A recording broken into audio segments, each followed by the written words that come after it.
Hi, Laura. Hi, Brittanie. And hello, everyone, and welcome back to another episode of No Shelf Control. It's episode 2, and it is spooky month, October. I love October. I do too. I love the spookiness factor. I love the candy, and the candy, and the candy. Laura, I pre-bought my Halloween candy early and even lectured my partner on make sure you don't crack this box open, and guess who cracked the box open? Oh, I know, because I've seen you eat it. Yep, it was me. I cracked the box open. So I'm going to have to go candy shopping again, but I'm so excited it's October. It's just making me so happy. I know. I love it. I think it's like one of my favorite. It's like the beginning of my favorite quarter of the year. Because we know I'm way into Christmas, but this is a good, like, preview. I enjoy it. I enjoy decorating and all the things. Well, so we're going to do this as if you all listened to our last episode, we're doing a little bit of a format change for season 2. So this episode is going to be entirely dedicated to spooky reads that you can read in the month of October or even in November if you're someone who maybe wants to drag out the spooky season a little longer. Exactly. And we have them for kids, teens, and adults. Absolutely. Should we jump right in? I think we should. Let's do it. Let's start. Let's start with our young ones first. Okay. Do you want me to go? Yeah, you go. All right. So I have 2 for the really little people. The little people. So the first one is Boo by Robert Munsch. Because what isn't good by Robert Munsch? Somebody tell me that. And the second one is Big Pumpkin by Erica Silverman. I love that one. I don't think I've heard of this one. You haven't? Oh, I've done that one story time a bunch of times. So a witch grows a pumpkin, and then she comes into, like, across her path is a mummy and a vampire and a ghost, and they pull and they tug and they pull and they tug, and the pumpkin wouldn't, whatever, I can't remember. But anyway, she wants to make a pumpkin pie. It's so cute, and it's a repetitive story. I love it. It's pretty old, but I love it. I read a book in my story times that's spooky. It's not a pop-up book. I mean, it kind of is, but it's called The Big Bad Wolf, and it's a little piggy who keeps hearing a sound on the farm, and he keeps investigating, and he thinks it's a wolf, and you have to slide your hand into this, like, slit in the book, and you feel something, and it's like different textures and all this kind of stuff, and then at the very, very end, of course, you pop over the last page of the book, and it is the wolf as a pop-out coming to get you. But it's all the kids get so nervous about putting their hands in there. It's the best. I've never seen that one. It's a good one. Probably because you've hoarded it all this I time. am a hoarder. I like it. So those are my 2 for the little people. There is lots and lots, but honestly, if you come into the branch, there's really not very much left because our shelves are pretty much cleaned out of Halloween. They are holiday books. For maybe those who don't know, they get put out about 6 weeks in advance and of the holiday in question, and they go very fast. Yeah, for sure. We like to make sure that you can get as many checkouts with these books as you can, so we like to get them out early, and then they're at homes and people are doing their own story times there with them. It's better there than on our shelves. Absolutely. So then I have some, like, of the middle grades. Okay. And some of these, well, one I will say for sure is one of the scariest books I've ever read. Oh, boy. Is Coraline by Neil Gaiman. Yes. Oh, that is... Yes. It is super creepy. So I hate dolls anyways. So this one was just, it put me over the top. I was like, oh my goodness. So I'll give you a little synopsis. So there's a girl, she moves into this house and she finds this door, and she goes into the door and finds a world that's really similar to her, only it's better. Everything is a little bit better, except there's a different mom and dad there, and they don't want to let her go. Ooh. And they have buttons for eyes. That's all I'm saying. Buttons for eyes. It's definitely I remember I read the book as a kid, and I've only ever read it once, and I'm a big fan of the author, but the buttons for eyes thing, I draw a point. Yeah, it's a one-time read. It's a one-time thing. Do you have one? I have one, but I want to bring it slightly older. Is that okay? Okay, of course it is. This is like kind of like a transitional, like this is, I find in bookstores, sometimes it's in juve, sometimes it's in adult. Okay. And the author in question is Kenneth Opel. So he is a big juve writer. Yeah. So that's probably where that happened. So it's called His Dark Endeavors. And it's a retelling of Mary Shelley's Frankenstein. And it's the idea that Victor has a twin brother named Conrad, and it's a duology. So there's 2 books in the series. It feels like very gothic, very creepy. And of course, if you know anything about the book Frankenstein, it's leading, of course, to the eventual creation of the monster. But it's fantastic. It's one of my all-time favorites. It definitely gives you like a spooky feeling. So it is like, you know what, if you have a young one who is an advanced reader and likes the spooky, I would definitely recommend it for them. I've never read that one. So good. And so this is I'm gonna date myself. So, Okay. well, which I do on here regularly. When I was a kid, Goosebumps wasn't a thing. Okay. Fear Street was a big thing. Yes. I was hooked on Fear Street by R.L. Stine. And they still have them. They're doing reprints of them. So that's one of my other recommends is the Fear Street series. Those were so creepy. Oh, I loved those. One of my YA picks is like an old one too that I love too. But yeah, Fear Street series, R.L. Stine, any one of them. Yes. Any one of them. And even the Goosebump books. Yeah. I didn't read those ones. I did the Fear Street ones, but the Goosebump ones are very creepy too. Well, it has that marionette on the front. How could it not be? Like, ugh. Yeah. No, it's a ventriloquist dummy. Even worse. It's even worse because it can talk. Exactly. And another one that I have is The Witches by Roald Dahl. Oh, which is in a graphic novel now as well. And just got released on Disney Plus. Is it out now? It's out now. Oh, I gotta go look. And that was what? That starred Anne Hathaway Yes. and Octavia Spencer, I think. Yes, I think so.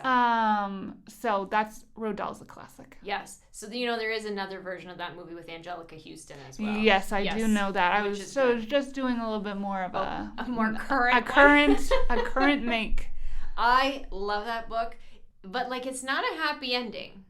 No. It's kind of it's an okay. It's not a sad one, but it's that's just a good book. Absolutely. I and love it. Another Roald Dahl, my favorite, is of course Matilda. Oh, I love that one. That I watch the movie all the time during the October because it's so witchy, and then of course you get the scary headmistress. Yes. Like it's spooky and witchy, and I think it's a great read, but it's also a great watch. Yes, for sure. I love that book. That's such a good book. And I have a new one at home that's called Beasts and Beauty, Dangerous Tales. It's a retelling of fairy tales by Soman Chainani. And it's like they're a twist on all of the things. So it's like a beauty who fights like a beast. Oh. So they're all different, yeah. And the cover is very like eerie looking. So yeah, I haven't started it yet, but I have it at home. Awesome. Yeah. So those are my kid ones. Okay. Can we jump firmly into the teen section? Oh yes, for sure. Let's start in the teen section. For sure. I'm going to start with like, if you like zombies, then so it's called The Forest of Hands and Teeth by Carrie Ryan. It is kind of post-apocalyptic because it is after society has fallen to the zombies. But of course they're still like there, so they're living on the fringes. I read this book when I was working a night shift at a convenience store. So it was like pitch black outside, and I'm sitting in an empty store reading behind the cash, and I was petrified to leave to go get my car. So it is a very like dystopian zombie story, and there's 3 of them, but they're fantastic. I've never read that either. You will not be able to read it, Laura. They are scary. No, I would not. So my first teen pick, and I don't know if you've ever read anything by Lois Duncan. Have you ever read anything by Lois Duncan? I don't think so. Okay, so she wrote a lot in the 70s, and like I didn't read in the 70s. Let's be clear on that one. But in the 80s I did. So there's 3 of them. And 2 for sure have been made into movies. I Know What You Did Last Summer. Oh, yes. She wrote that. Yes, okay. Right? And Killing Mr. Griffin. I don't think I've heard No, so that's a made-for-TV movie with Mario Lopez. So you may not have seen that one. And my favorite one is Stranger with My Face. And that one is about, like, astral projection. Oh, for a minute I thought it was, like, like Face Off where someone takes off your face. I was a little worried. I was like, that's creepy. I did like that movie, though. Yeah, but no, it's, a lot of her stuff is, like, thrillers and horror, and it has a little bit of, like, mystical stuff to them. I loved it. I loved all of her stuff. I read those when I was a kid. I liked scarier books. You'll be able to tell with all of my picks, they were ones that I read before I had kids. Like when I was like a kid, and then as a young adult, and then I was like, nope, close the door on that one. No, we don't need that anymore. No. Let's get the sci-fi then. Yeah, so those ones we don't have Stranger with My Face because it's too old. But we have Killing Mr. Griffin, and we have I Know What You Did Last Summer. And they're all kind of like, they're psychological a little bit, and they're all murdery mysteries, but they have like other elements in them. They're really good. I love them. All right. I'm going to recommend one that's for like the adventurous reader. Oh, so if you like big books, because none of them are small, then I must recommend the Diviner series by Libba Bray. So it's a book of 4. It's 4 books, and it's set in the 1920s, and it is about these kids who kind of have like powers, and they're in New York City, and there is a ghost killer on the loose. So a ghost has been brought back from the afterlife and is going through New York City and is murdering people in terrible ways, and it is creepy. Like the descriptions, like one of the main characters has the ability, I always forget what it's called, but it's where you can touch an object and you can kind of see like what was happening with the past owner. So she gets to see how like this ghost is like killing these victims and all this kind of stuff. It is, first of all, you feel like you stepped right into the 1920s, which the amount of research she did for these was amazing. On top of that, it's creepy. It's very much kind of like supernatural, but kind of like with an X-Men feeling to it, because all these kids have separate powers. And the series continues and touches on some really like cool horror classics. Like the third one, they're in a prison. They're in an abandoned prison, and it's haunted, and like all this kind of stuff. And they're creepy. They're fantastic. They're one of my top reads.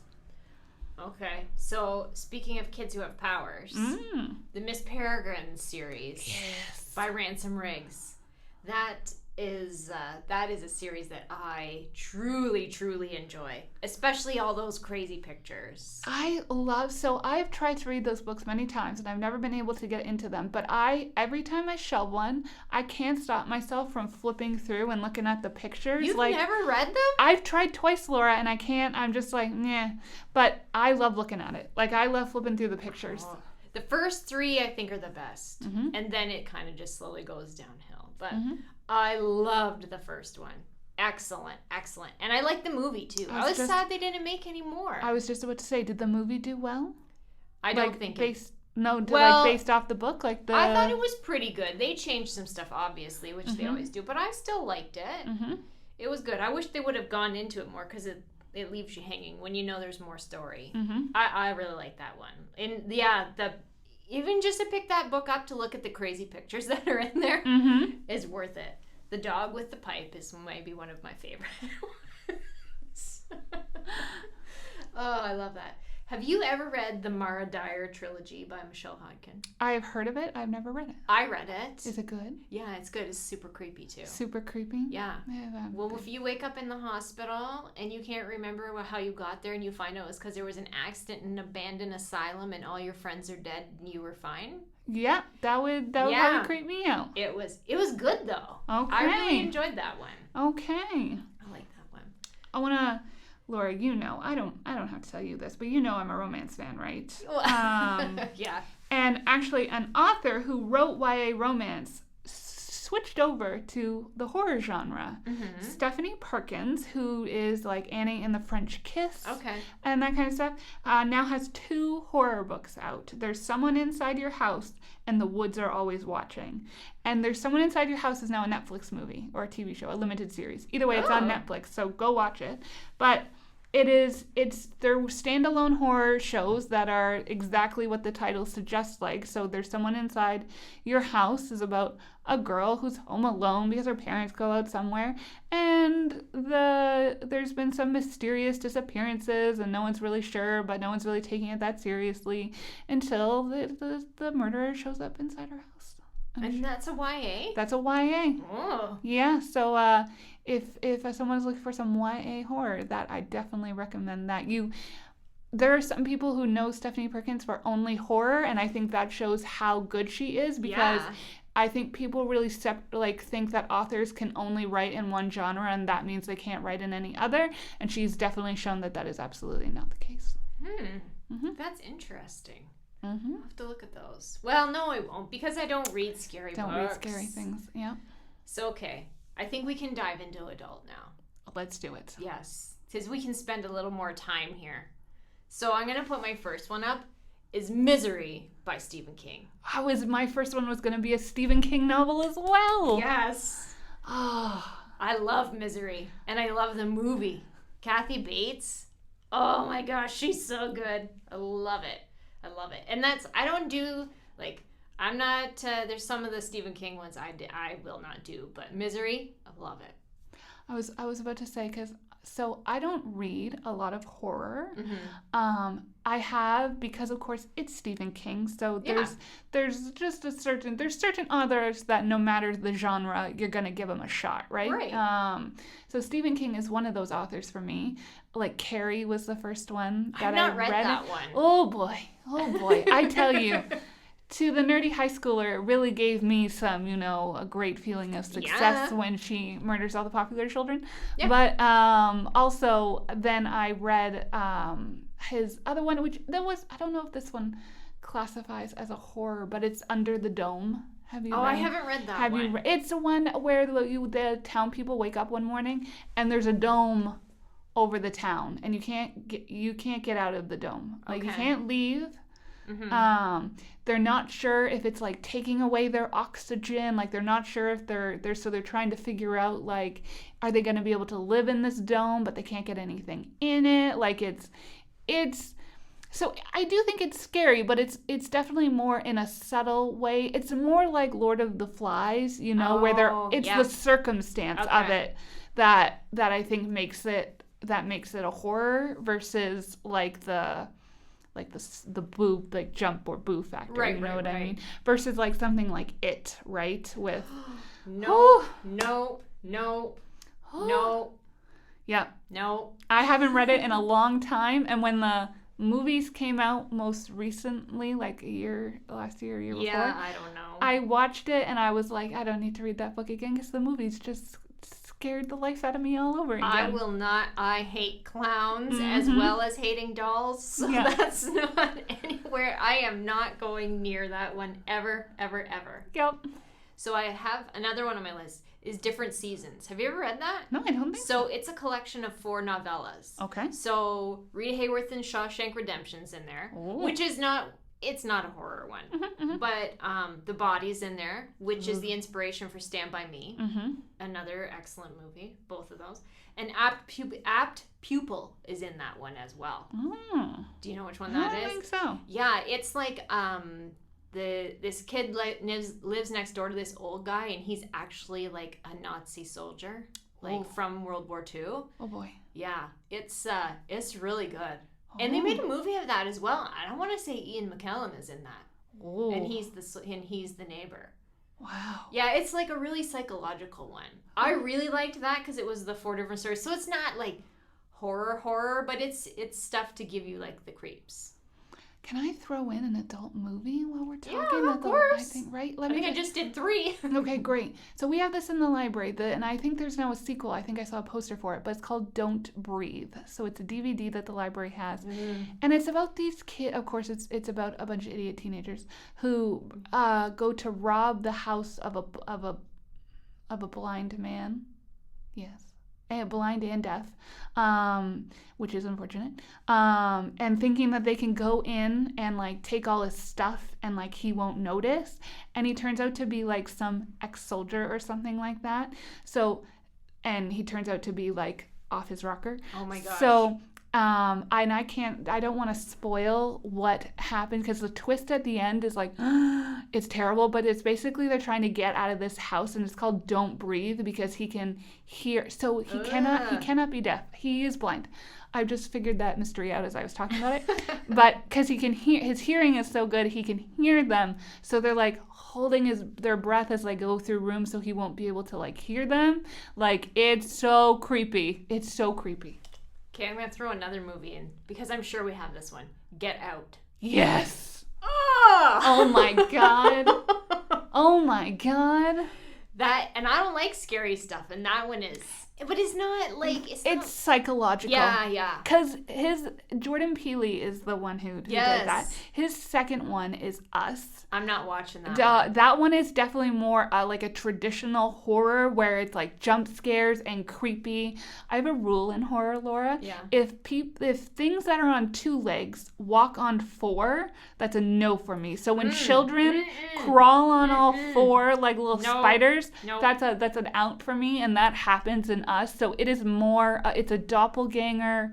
They're coming to kill their duplicates kind of thing, and it is so creepy. No. Mm-hmm. But Get Out is a really good one. Get Out is fantastic. If people haven't seen that one, that's a good one. It's a psychological horror. Yeah. Us is like a traditional horror. But it has but it's weird too. Oh, right? yeah, it's weird. Yeah, it's all with your head, right?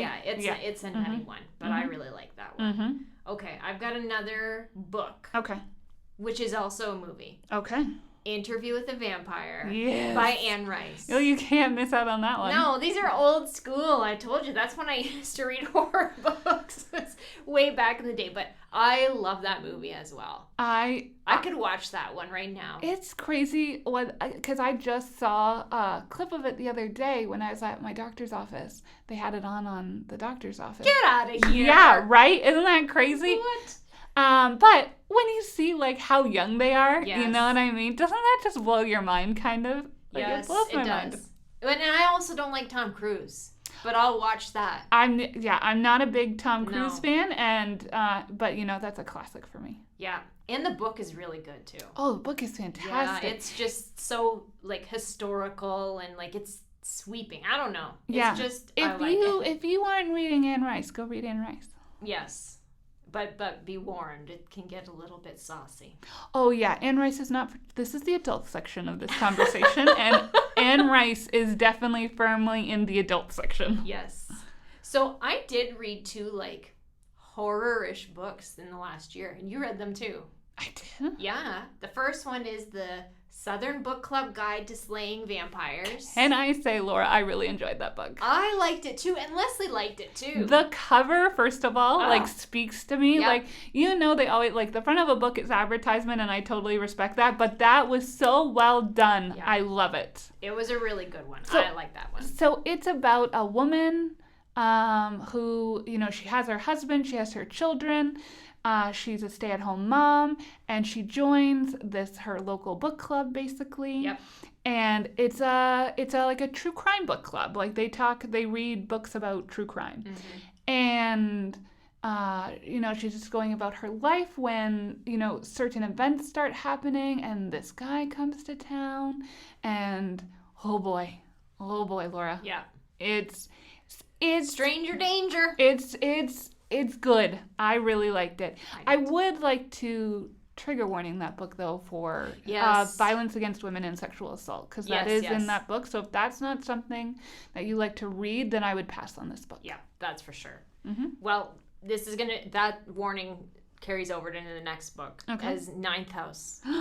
Yes. Oh, boy. And Ninth House. If you are interested in reading a Ninth, because, of course, that's Leigh Bardugo. Right. Who is, of course, the Shadow and Bone series that is now on Netflix. She writes a number of YAs, and this was her first adult novel that she wrote. It's about like the dark societies in it's Harvard so and all that kind of good. stuff. It's fantastic, but like lots of trigger warnings. Oh yeah, big time. And if you're interested in the whole list of them, please, all you have to Google is Ninth House trigger warnings, and the whole list pops up without spoilers. It's a good list to look at because the book is dark. Yes. I loved it. I can't wait till the next one comes out. I'm super excited as well. Absolutely. It was good. And I have another one on my list that I had at home and then I didn't read it, was Mexican Gothic. I've heard that one is That very one good. is like a new horror book as well. So that's another one that's on my list of contemporary stuff to read. That's not like back from the 80s. Which, let's go back there because I got another one that's not scary. Okay. Practical Magic. That series by Alice Hoffman. I love it. Okay, and I watch the movie every year. I love that movie Every so year much. I watch that movie. So good. And of course the newish one is out because she released a book. I'm on hold for it. I believe she released it in 2020 or 2019. It's and then there's another one. There's a 2021. There's a new one too. Yeah. Okay, yeah. So the book series has for a while I had only read Practical Magic. I had only read that one. I have not read obviously this 2021 one, but I haven't even read the one before that. I believe it's Magic Lessons or something like that. I think I've read that one because it's the one about the ants. Yes. Like it's a prequel. Yes. Yeah. And I really liked it. It was really interesting. It gave you insight into it. And I really like those. So they're magic-y and stuff. They're not scary stuff, but I think magic-y goes with spooky month. Absolutely. Right? If we're going to stay on magic-y, then as an adult read, I want to talk about the Once and Future Witches, which is by Alex E. Harrow. She also wrote The Doors of January. I don't know if you've heard of that one. I haven't read that one, and my understanding is it's not spooky. So, but the Once and Future Witches about three sister witches who parted ways when they kind of hit adulthood, and now they're older and they've been brought to this small town together. It's run side by side with the suffrage movement, so it's set back when women are protesting for their rights and all this kind of stuff, and so it's three very different magical sisters in that time period. It's a fantastic like witchy Halloween read. Oh, that's good. And her writing is beautiful. I love beautiful writing. I do too. So I have one, and it's again not a scary one, but it's just kind of like vampire-y and stuff. Is the From Blood and Ash series by Jennifer Armentrout. Oh. Yeah. I was sitting there thinking of all these things. I'm like, well, that's vampire-y. Yes. And that's a good thing to put into Spooky Month. Yes. And I loved it. I crushed those books, as you well know. I know, because I brought mine, when we're recording this right after Thanksgiving, I brought it with me to read over Thanksgiving break, and I still haven't cracked it open. So I know. The family, they occupy your time. It's very annoying. They do. Mm-hmm. But there's a new one of that coming out, I want to say in November. Another one in that series. She's been doing lots of rapid releases for this. This one, though, is a prequel. So this is the fourth. So it's not the next, and I'm like, I want the next one, but she's making us wait longer. So she's popping the story in. Yeah, I know, it is rude because I loved it. Like I was like 2 days done these books, and they're big books, but they were really good. I really liked them. Yeah. That's pretty awesome. Those are my spooky books. Absolutely. And Harry Potter. I don't feel like we need to recommend that. Because it should just be an unsaid thing. Yeah, and really spooky, when we talk spooky, it's more of a Halloween feel to it, It does have a Halloween feel. It does, I always think of the Halloween feasts and all that kind of stuff. And so, you know what? Harry Potter is a multi-year book. You can really read it anytime, but Halloween, it lines up with it really well. I've been bugging my kids to watch Harry Potter. How come you have to bug your kids? Because they won't do it. Hey, Laura, you've not been raising them right. I don't know what's their problem. I don't know either. They won't do it, and then I even made up a song and I was singing it, and they wouldn't even bend on that. Have you tried denying them food? Or No, a roof over their head? No, I thought the constant singing of Harry Potter to the tune of the song, do, do, do, do. And I just kept on singing it in a terrible English accent. I thought they would want me to shut up, but they didn't. They just said, "Be quiet, Mom." And they walked away. Wow. It didn't work. It was not effective. No. You're going to have to retry your strategy here. I don't know what. I'm going to have to just watch it by myself. Yeah, absolutely. Do you have anything you watch for the spooky season, Laura? Yeah, The Great Pumpkin. Well, Charlie Brown. There we go. You knew that was what I was going to say. That was going to happen. It is. I love it. I love Charlie Brown. Our favorite memory is we went to Cedar Point as a family, and my mom and dad came with us, and it was, I feel like it was at Halloween time, and of course at Cedar Point, the peanuts are a big thing there, and Max is sitting in the car, and he's like, my favorite part in that is when Charlie Brown's like, "I got a rock," and he kept on going and saying all things, "I got a lollipop, I got some quarters, I got a rock." And I, to this day, have begged him every year to dress up as Charlie Brown with the holes all in the ghost costume, and he won't do it. I think it would be awesome, but I know. What about you? I mean, Practical Magic is like number one. Oh, I love that one. So good. I also do The Craft.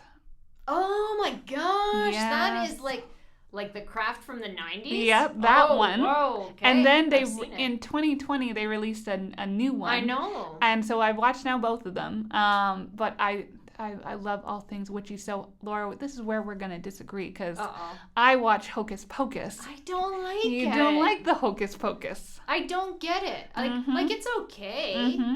But I'm like, everybody's like way into it, and I'm just like, I can't get there. I feel like there's been a resurgence of Hocus Pocus that I don't understand. I don't think I like it as much as the internet likes Hocus Pocus, but I enjoy watching it at Halloween time. I've never watched it until like 2 years ago. Really? Yeah, no, it was never on my radar to watch it. Like, we watched Spooky Buddies with the little dogs. With the little dogs? Yes. And I knew that one was going to come. We like that.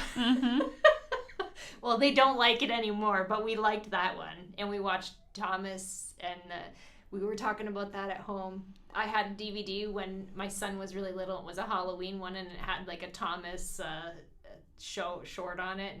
And Tim always talks about when they had the ghost engine because Diesel was covered in flour, and it was the ghost engine. Oh no! That's what I watch for Halloween. So we have, this is not Halloween specific, like it's not meant for Halloween, but in the Ouellette family, we will not forget the Muppets Treasure Island. Yes. Because my brother loved that movie, and it was, at the time when we were young, I was quite nervous every time they'd have the black spot on their hands, and they'd be like, "It's the black spot," and I'd be like, "Oh my God, he's gonna die." I guess so. So it's not Halloween related, but it's still a movie that crept us out. I'll watch anything with the Muppets anyways. That's when we do our Christmas episode, we can talk about then my Muppet Christmas Carol. Did you see that the Muppets have Haunted Mansion? I watched it. What was your review there, Laura? I fell asleep. Okay, so didn't pass the test. It was okay. It was too much of the prawn. Sure. He's okay, Pepe's okay, but it was too much. And I think they were, like, it was budget issues because we only really had Gonzo and little clips of Piggy and Kermit and Fozzie. It was kind of disappointing. I like Gonzo, but you got to bring everybody in there. Yeah. Not just... You got to dedicate yourself. Yeah. They had some good little cameos. John Stamos. I don't know why John Stamos, but John Stamos was in it. I was like, okay, well, this is going somewhere weird. But I feel like Muppets always do that. Because they had RuPaul on their show, right? Yeah. Which... You're like, okay, whatever. They always get these random people to guest star, and I'm like, okay. But yeah, it was very reminiscent of the Haunted Mansion ride at the Disney parks. So that's like one of my favorite rides at the Disney parks. They even did the elevator thing. They did? Yes. Oh, and Will Arnett's in it. I love Will Arnett. I can't help it. I love Will Arnett, so he's in that one. Okay. But yeah, they did the thing, but it's like with Muppets in the pictures. I said to Max, I'm like, just wait. I'm like, the pictures are going to grow. He's like, I don't know what you're talking about. I'm like, this is just like the ride. But yeah, that's what it was. But in the end, they saved the day. Excellent. But I missed a part of it because I fell asleep. Okay. All right. So not great rating, but it tried. Well, I don't know. Yeah. It tried. It tried. Yeah. It was no Muppet Treasure Island or Muppet Christmas Carol. I bet not. Let's just say that. Well, Laura, listen. Before we wrap up for this episode, Halloween is on a Sunday. I this know. year, which is kind of weird, but you know what? It happens. But we don't have to take the day off then to enjoy it. That's absolutely true. Yes. Now, you have, of course, children who dress up. So what are the costumes this year? Well, we always have a little bit of a thing at our house because there's always difficult costumes that are wanted to be had. Mm-hmm. So we went over to Valley Village and I said, okay, figure out what you want to do. So my daughter came back with a bazillion different pieces, and she's going to be a mythical creature that has horns and wings and a floral crown and all kinds of stuff. I think it's going to be cute. Oh. And then my son decided he wants to be a retired wizard. That's very Max. It is, though. Anyone who knows Max, that's very Max. Yes. He has a Gandalf costume with the beard and the hat and everything. Mm-hmm. So he's going to wear part of it with a white tank top and pajama pants and slippers. So apologies to all retirees who are listening. I don't believe that's what you look like. I don't. As someone who wears a house robe a lot in her own house, I can say with some accuracy that's what I look like when I'm at home, and I'm not a retired wizard. No. And I did send you the picture of it, so you know exactly what I'm talking about. I know. He's selling it. He's selling it. He's really selling it. Well, that's all that matters on Halloween. Exactly. Yeah. Yep, sell it. Bring me home some Snickers. You bring me home the candy. Yeah. Well, in particular. Well, I like the Snickers. I know. And none of that, you know, what I don't like is when people put, well, this is, I don't know, do people still do this? You all have to tell me. But when I was a kid, people wanted to put things like pop in your bag. Oh, yeah, you still get pop. You still do that. Okay, yeah. But here's the thing with people. It's like when people put the full-size candy bars in your bag and you're like, wow. It's heavy. Heavy. But here's the thing also. If you're not going to buy me something on brand, like, you know, Pepsi or Coca-Cola, and not just cola, which you guys can't see me, I'm air quoting, don't bother, okay? Yeah. I'm going to throw down on this issue. It's probably going to get me some flack, but no one wants the random cola. No, we don't usually get that. Maybe sometimes a PC ginger ale. We used to have a dentist who used to give us toothbrush. Oh. That was not in the spirit of Halloween. No, really? No. I think Just turn the lights off. I know, I was about to say, it also kind of suggests that my parents can't afford me a toothbrush, and they could. They just also let me eat candy. Exactly. Well, I think that about wraps it up for today. Oh my God, Laura. I know. Another episode under the belt. And I'll be in the Christmas spirit by the next time we do this. That's so true. Laura's Christmas spirit starts, I think, what is that, November 2nd, Laura? That's my birthday. So I do birthday first, and then we hit Christmas after that. Yes. But I drink my coffee. I was about to say, there is a tradition of pulling out a Christmas mug on your birthday. Oh, no, it comes out Halloween night and goes into the dishwasher. See? So November 1st, I'm drinking out of my very merry mug. There you go. Alrighty, friends. Hopefully you found like a thing or two to make your October a little spooky. Absolutely. And if you all have thought of a book or a movie or something that we missed and you're like, you have to have seen or watched this, please throw it in the comments.